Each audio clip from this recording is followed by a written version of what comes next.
Magnolia Shocker.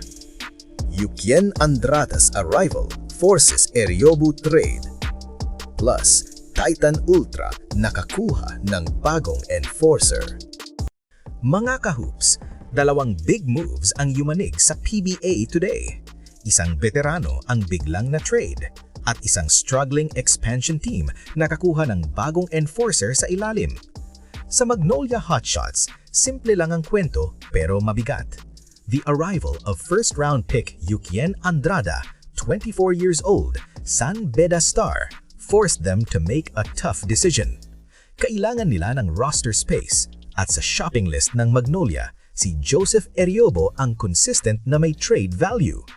Nasa Bangkok ngayon si Eryobo for Gilas 3x3. Pero bago pa siya lumipad, kinausap na siya ni Coach L.A. Tenorio. Walang gulatan, walang samaan ng loob, explained straight. Eryobo was traded to Terra Firma for a second-round pick. Para sa 33-year-old forward, masakit siguro sa una, pero to be honest, mas malaki ang chance niyang magamit sa Jeep. Fresh system, fresh minutes, fresh opportunity. At para sa Magnolia, ito ang reality. Si Eryobo at si Yukien Andrada, same position, same spots, same rotation space. Kung papasok si Yukien sa team as a 24-year-old first-rounder, natural, siya ang bibigyang priority. Historically, sa Magnolia, bihira silang magdala ng rookie na first-round pick na hindi nila bibigyan ng minutes, lalo na kung galing San Beda at may winning pedigree. Kaya hindi talaga pwedeng magdoble sila sa parehong role. Someone had to be moved. At ang nagkataon, si Eryobo ang pinaka may market value. But here's the twist. Andrada almost joined Magnolia earlier. Akala nila tapos na ang San Beda season during the semis versus CSB. Pero nope, bumuhat si Andrada. 27 points at clutch threes. Nadala ang Red Lions sa finals versus Letran. Kaya na-delay ang pagpasok niya sa PBA, pero hindi na-delay ang trade decision. Once Magnolia knew he was coming, they made the move. Pero hindi lang Magnolia ang may big move today. Sa Titan Ultra Giant Risers, alam natin lahat, frontline depth has been their biggest issue. At ngayon, may sagot na sila.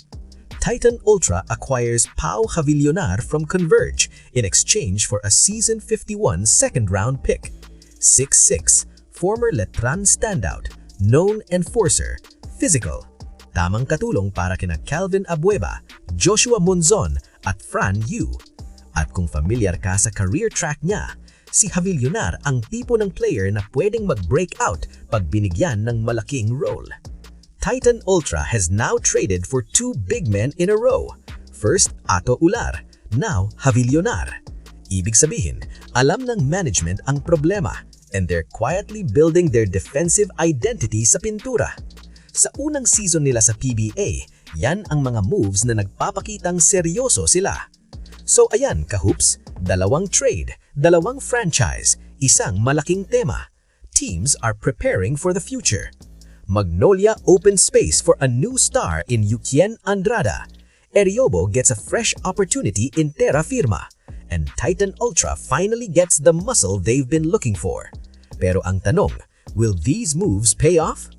Mga kahoops, ano sa tingin ninyo? Tama ba ang naging move ng Magnolia? At sapat ba ang pagpasok ni Javillonar para malakas na sa ilalim ang Titan Ultra? Comment nyo dyan. Huwag kalimutang i-like, mag-subscribe at i-ring ang bell para sa latest PBA trades, analysis at balitang pang Mad Hoops. Better late than never mga kahoops!